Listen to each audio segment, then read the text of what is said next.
mandat. Réformer, mais avec quel périmètre? Eh bien, on en parle ce matin avec nos deux invités, l'historien Jean Garrigue, bonjour. Bonjour. Président du comité d'histoire parlementaire et politique, et à vos côtés, Frédéric Potier, bonjour. Bonjour. Expert associé à la Fondation Jean Jaurès et co-directeur de l'Observatoire des radicalités politiques. Jean Garrigue, qu'est-ce qui, à vos yeux, illustre le mieux en ce moment une rupture entre les Français et leurs institutions? Écoutez, on pourrait parler des casseroles, vieille tradition médiévale utilisée au XIXe siècle, précisément par des gens du peuple, des citoyens. On n'appelait pas encore comme ça des citoyens, c'était la monarchie de Juillet, pour exprimer un désaccord par les moyens qui étaient les leurs. Il n'y avait pas de moyens véritablement politiques pour exprimer ce désaccord, désaccord radical vis-à-vis du souverain. Et cette idée de rupture, de déconnexion entre le monarque républicain et les citoyens, c'est quelque chose qu'on retrouve dans cette crise des retraites, du fait notamment de la verticalité avec laquelle Emmanuel Macron a utilisé les institutions de la Ve République. Il y a moins d'une demi-heure, à ce même micro, Marine Tondelier, la secrétaire nationale du parti Europe Écologie Les Verts, disait que Emmanuel Macron avait perdu sa légitimité. Alors, j'irai pas jusque-là, et Marine Tondelier est, comme d'autres, des contributrices à ce fossé qui s'est créé, me semble-t-il, entre les politiques et les citoyens.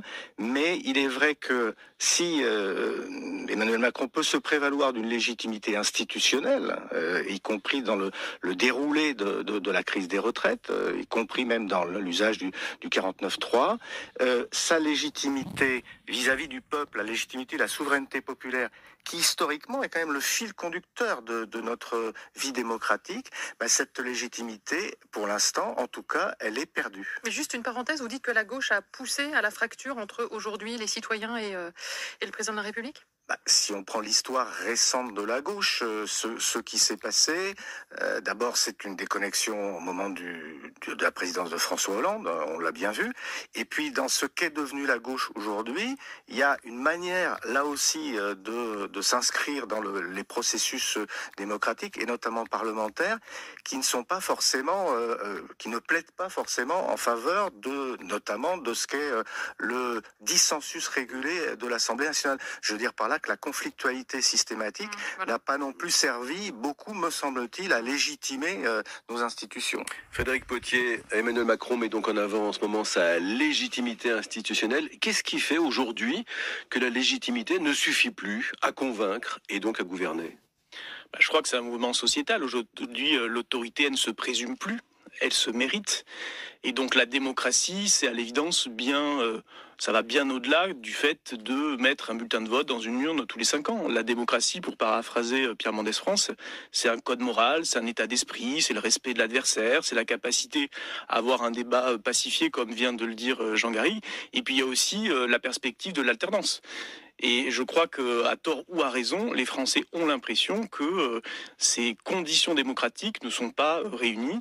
Alors peut-être que les fautes et les responsabilités en sont partagées, mais il est maintenant du devoir du pouvoir, de la majorité présidentielle, de renouer avec cet esprit démocratique. Mais du coup, ça veut dire que les Français aujourd'hui sont en colère contre la Constitution, notre Constitution, ou ils sont en colère contre l'usage qui est fait de notre Constitution ? Les deux, je pense que la Constitution aujourd'hui, elle contient des articles qui ne sont plus compris, qui ne sont plus tolérés. Je crois que le 49.3, à l'évidence, lorsqu'il était utilisé par la gauche, par la droite ou aujourd'hui par le pouvoir, c'est quelque chose qui n'est plus accepté. C'est considéré comme un coup de force antidémocratique et ça, il faut en tenir compte. Donc, il y a à la fois des articles de la Constitution qui font sûrement réviser et puis il y a cette pratique des institutions dont le président de la République, le gouvernement est directement responsable. Et donc, Jean Garrigue, vous confirmez qu'il y aurait urgence à réformer les institutions. Cette réforme est utile et urgente. Oui, il me semble que, à la faveur de cette crise des retraites, on est arrivé à l'acmé de cette déconnexion. C'est pas nouveau, hein. Ça fait maintenant presque des décennies qu'on voit se creuser le fossé entre les citoyens d'un côté, les institutions et les acteurs institutionnels de l'autre. Et je pense, on en est aujourd'hui à peu près à 2/3 de défiance envers tous les acteurs institutionnels. Il est évident qu'Emmanuel Macron, je le répète, dans sa manière d'exercer cette verticalité qui qu'on arrive difficilement à comprendre, parce que ce n'est même pas ce que faisait le général de Gaulle en son temps, qui revenait toujours au peuple. Il a creusé ce fossé. Et donc aujourd'hui, me semble-t-il, il est urgent, mais tous les signaux nous le montrent. Enfin, je veux dire que de manière presque spontanée, le mouvement social qui s'était cristallisé sur les 64 ans, à partir du moment où le 49.3 a été utilisé, s'est transporté sur ce terrain de la réforme, et en tout cas comme Frédéric, d'une nécessaire révision de la manière dont on fait fonctionner nos institutions. Je parle à l'historien. 2/3 de Français qui sont en défiance vis-à-vis du pouvoir et des institutions. Dans l'histoire, ça s'est rencontré souvent à ce niveau-là ? Non, ça n'a jamais existé sous la République, je dirais, que ce soit sous la 3e ou la 4e République. Et vous savez, il y a un paradoxe, c'est que les présidents de la 3e et de la 4e République, qui n'étaient pas élus au suffrage universel, qui avaient beaucoup moins de pouvoir que les présidents d'aujourd'hui, incarnaient beaucoup mieux l'unité nationale, le rassemblement national, les valeurs de la République, que ne le font, en tout cas, nos derniers présidents du XXIe siècle. Alors, il y a un facteur dont on n'a pas encore parlé, je me tourne vers vous, Frédéric Pottier, c'est la majorité relative qu'on a aujourd'hui à l'Assemblée nationale. Est-ce que cette majorité relative est compatible avec notre 5e République ?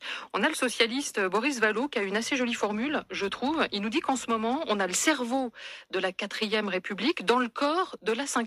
Et que donc, c'est dysfonctionnel. C'est là le principal problème finalement qu'on a en ce moment ?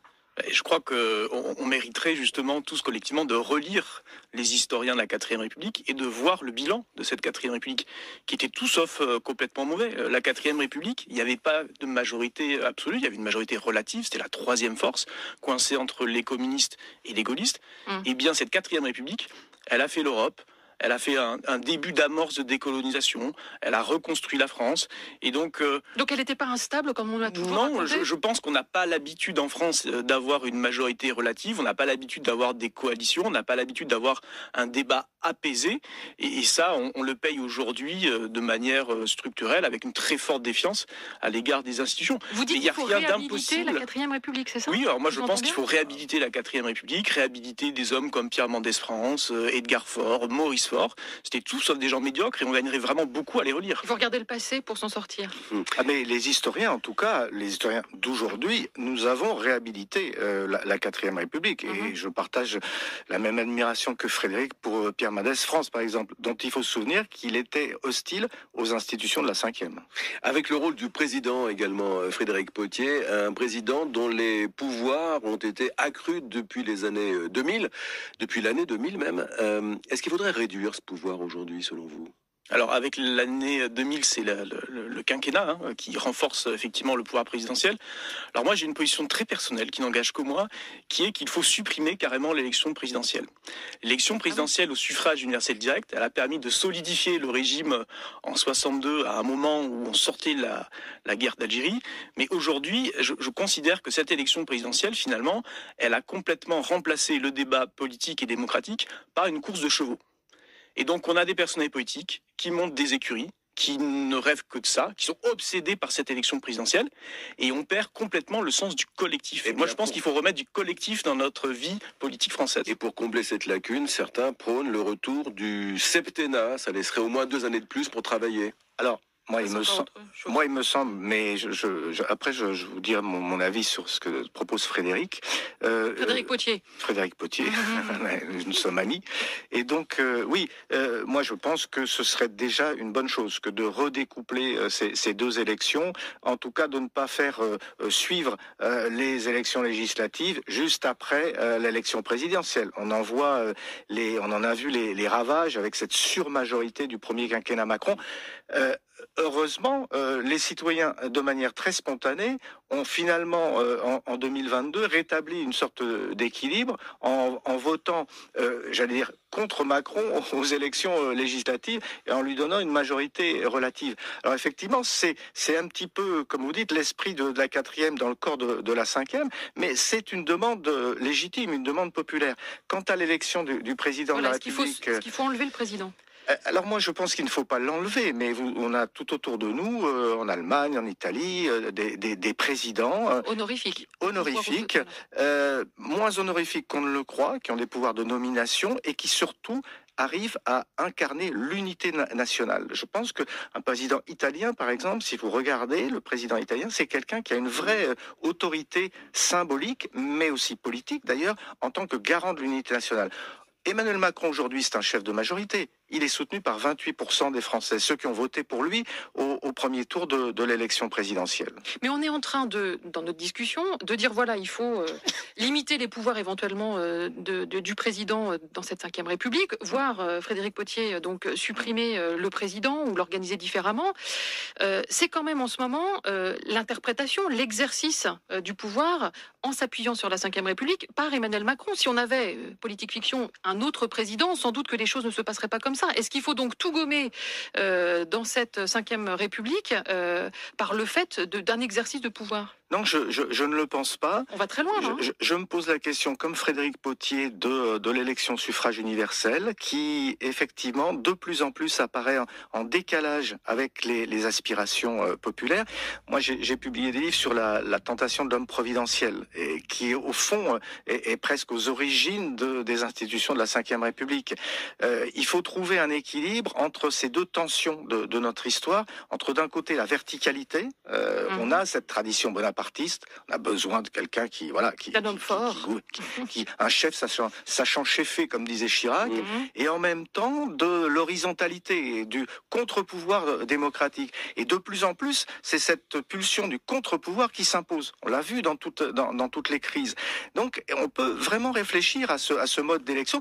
N'oublions pas qu'au début de la Ve République, et j'arrête là, c'était un collège électoral et il n'avait pas la légitimité du suffrage universel, le président de la République.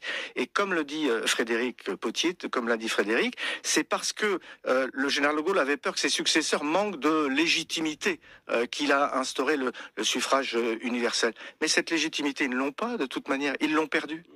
Frédéric Pottier, vous souhaitiez supprimer la fonction présidentielle.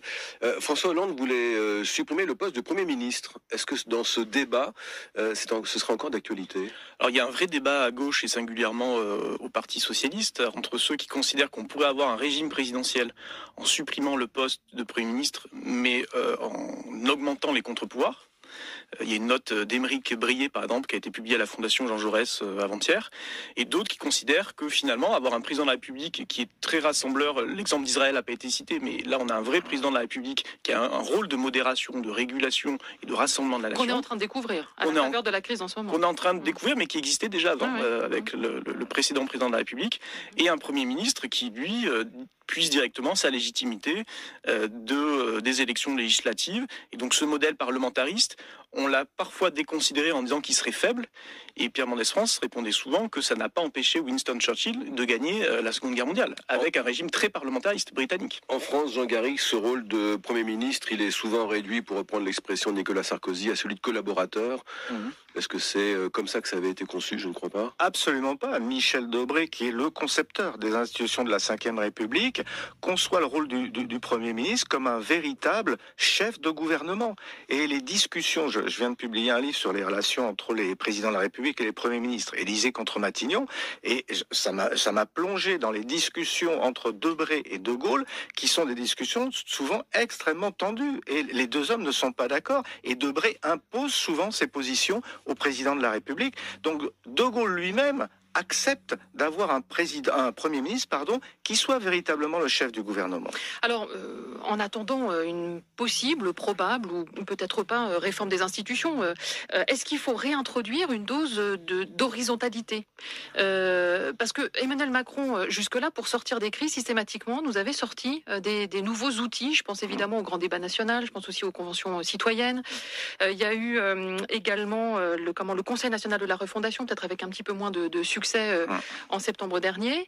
Là, cette fois-ci, quand il a pris la parole cette semaine, dans son allocution, il n'a pas du tout parlé, il n'a pas du tout proposé un nouvel outil d'horizontalité. Est-ce que malgré tout, c'est la bonne voie à suivre, Jean Garrigue, ou est-ce que finalement on est arrivé au bout ?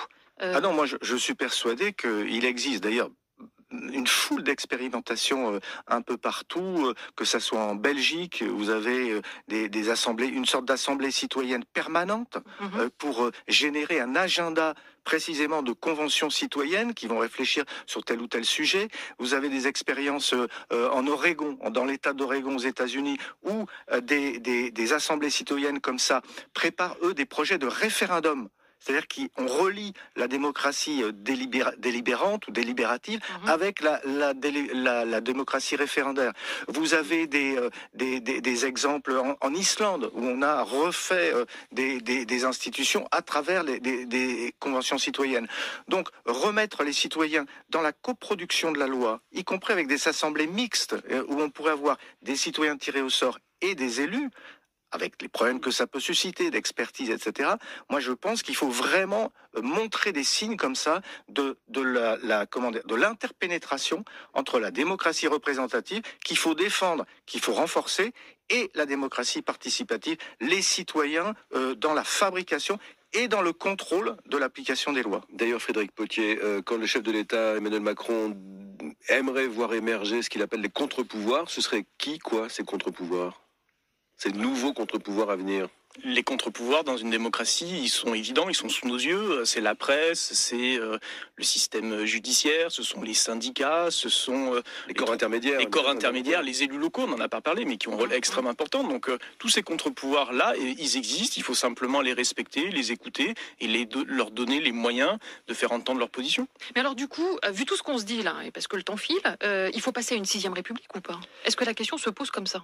Moi, je pense qu'on peut se passer d'une 6e République avec tous les problèmes de transition que ça pourrait poser, les débats sans fin qui pourraient... Pourtant, vous voulez sérieusement la nettoyer, hein, la 5e. Oui, oui, je pense qu'il faut sérieusement la nettoyer pour symboliquement, avant tout, donner le sentiment aux Français qui ne sont pas gouvernés par un monarque républicain, qu'il existe véritablement des contre-pouvoirs. Mais vous savez, je le répète, revenir à l'esprit initial de la 5e République, avoir un vrai chef de gouvernement responsable, un président qui prend un peu de hauteur, qui est un rassembleur de l'unité nationale, introduire les citoyens dans le dispositif législatif, tout ça, vous n'avez pas besoin de changer de constitution. Frédéric Potier, les Français en auraient envie de changer de constitution ou c'est quelque chose qui les effraie plutôt ? Alors je crois qu'il y a un intérêt pour les questions politiques et constitutionnelles. Je crois qu'il y a 75% des Français qui étaient pour une révision de la Constitution. Et puis il y a des choses qui vont arriver. Il y a le statut de la Nouvelle-Calédonie, il y a l'inscription dans la Constitution du droit à l'IVG, par exemple. Donc il y a des vrais sujets auxquels les Français tiennent. Après, il ne faudrait pas que ces réflexions-là, elles soient perçues comme des diversions ou des contre-feux. Et ces réflexions démocratiques, cette confiance qu'il faut retrouver dans notre système politique, ça demande du temps. Et je ne suis pas sûr que ce soit compatible avec une réforme qui serait menée à la va-vite en 100 jours. Jean Garrigue, dans cette hypothétique réforme des institutions, est-ce qu'il faudrait revenir sur ce débat des 13 grandes régions apparues en 2015 ? Est-ce qu'il est envisageable aujourd'hui de les redécouper pour redevenir à taille plus humaine ? En tout cas, ce qui est certain, c'est que cette verticalité démocratique, elle doit être repensée. Et incontestablement, alors c'est pour nous rapprocher aussi des autres modèles européens, donner plus de pouvoir aux régions, rapprocher les citoyens de leurs élus, ça me paraît quelque chose de très important. Donc on laisse les grandes régions pour prendre du poids, c'est ça que vous dites ? Ça, c'est vraiment un problème compliqué à résoudre. Il semblerait aujourd'hui que ces grandes régions soient un peu des usines à gaz qui ont un peu de mal à fonctionner. Si on se résume, oui, pas toutes. Si on se résume malgré tout, vous avez plutôt tendance à nous encourager à rester dans cette 5e, à la toiletter sérieusement et à revenir finalement à l'essence de celle qu'on a connue en 1958. 58 quand même, c'est loin, c'était il y a 65 ans. Est-ce qu'elle correspond toujours quand même à notre époque, cette 5e République, Frédéric Potier ? Contrairement à ce qu'on pense, la force de la 5e République, c'est pas sa verticalité, c'est sa souplesse. La 5e République de 58, c'est la souplesse de ses interprétations. La souplesse de ses interprétations et de ce qu'elle permet de faire. Et donc moi, je crois qu'une révision constitutionnelle dans laquelle on aborderait tous ces points liés au contre-pouvoir, aux libertés fondamentales, au respect des pouvoirs locaux, elle aurait toute sa place et elle permettrait encore de faire évoluer le texte constitutionnel dans un sens beaucoup plus démocratique. Merci à tous les deux d'être venus en parler ce matin sur France Inter. Jean Garrigue, je rappelle votre dernier livre, donc l'Élysée contre Matignon, vous y faisiez allusion. Élysée contre Matignon, le couple infernal, c'est paru chez Talandier. Et puis pour vous, Frédéric Potier, votre dernier livre, Pierre Mendès France, La foi démocratique, paru chez Bouquin. Merci d'être venu. Merci à vous.